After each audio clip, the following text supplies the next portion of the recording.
Hey everyone, welcome back to another lesson here on the channel. Today we're going to be talking about why this product failed and how you can prevent a similar failure in your future. Let's get into it. So if we move over into my computer here, this is the product. All right, we got the product here. It was called Jungle Party Supplies. And now I put a good amount of work into designing the actual party supplies. This banner is custom. I had a Fiverr artist actually make that. Same thing with these little cupcake holders and these little animals. I really did market research into what balloons and what animals would be best. I included the artificial leaves. I included more balloons than anyone had. Still, I failed. Why was that? I had a better product significantly than everyone. And the people who did buy this product would not leave it anything but a 5-star review. I was able to get this up to 25-star reviews and it still failed. So you can have a product that people love, but it can still fail. So why is that, right? So it's such a confusing beginning to a video. Paul, what is this video about? You had a great product and it didn't sell well. What happened? Well, let's get into it. So let's go look at the actual market itself. So here's like the market and we'll go over some competitors. Now I have to say, this was really just bad timing as well. There was a point where this was selling well. This thing that happened this year and it affected like the whole world and that got in the way. It definitely kind of brought down sales quite a bit. But that's just, I mean, at the end of the day, that's just a lame excuse. Because look, people thrived. They're doing $15,000 with this listing, right? And they have very similar stuff. Why didn't mine work? I figured it out. So we're gonna figure it out. We're gonna talk about it now. So I came into this market and I over-delivered on what's included, but I couldn't provide it at a competitive price. And it just so happens that people that use things one time and then throw them in the garbage don't necessarily want that product to be super premium. So for me to be profitable, I had to sell this product for about $34, which is really high in this market. We can see this is a $15 product. Look through here, I guarantee you won't see any prices that high. $21, cups and plates, whatever, $11, $15, $20, $13. Long story short, no one's selling that high, $22. But at the time, there was someone that was selling for actually $30. And they were selling really well, they were one of the best sellers, so I thought I could get away with it. But it just so happens that I can't get away with it. What tends to happen, I'll give you a general warning about all products like this. Any product that's comprised of a kit and many pieces, you start to lose the attention of the customer very quickly if the only way you're trying to improve it is by adding more pieces or different pieces.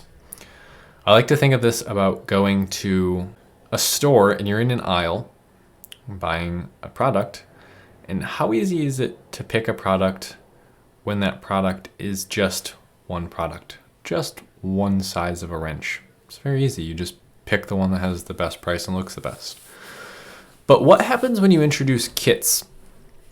Specifically, let's talk about maybe toolkits, right? If you go from buying one screwdriver to buying a set of screwdrivers or a set of Allen wrenches, now which one do I get? Oh, this one has a 24 pack, but this one has a 14 pack, but it's higher quality. It's titanium, that's aluminum. And then this one, this one has a 30 pack, but it's more expensive. So all of a sudden you get kind of fried and you just go, which ones do I need? Just getting the ones that I need. And that's what customers do here too. They get the one that they need. They came here, and even if you could kind of persuade them a little bit that you have all these great things, still twice as much, we're going to throw it out tomorrow. And that's the rationalization most people come to. So if you're going to put a lot of hard work into a product, make sure that the customer knows that you did before they buy it. That's the key part of that sentence. Don't do all these improvements that the customer has to buy it to figure out that you made those changes. Now, visually, they can look and, you can look at the product and go, yeah, that's better if you're really studying them and tearing them all apart. But at a surface level, no one knows that this isn't as good as mine. Only I know that because I made the kit, and they don't know that I have twice as much balloons, and they don't know that I have matching cupcake things and a banner that was custom made. That's like all added perceived value that when you get it, you're like, and I included the pump. That was another thing that was expensive about it. I was like, man, it'd be great if these customers include pump. And hey, they loved it. Everyone, like I said, left a 5-star review, but I couldn't scale up to any real position and hold it because my price was too high. So don't over deliver if you can't maintain a competitive price. Over deliver on value for the price bracket that product sells really well in. So I would say study your bottom and top competitors price wise and figure out where you're going to fit in that equation. Don't try and go twice as much as the competitors that are currently there, because they're probably there for a reason. That's probably how much people pay for a disposable item. And even if you could create a better product, you're not gonna be able to capture enough of those people, right? I still made sales. I sold actually probably 100 of them, but it wasn't maintaining the rate that I needed it to. It's actually hurting my inventory performance score because there's a lot of it sitting there. At the end of the day, I ended up actually just giving a lot of them away at a reduced price. I ran like promotions and just like kind of pushed inventory really hard.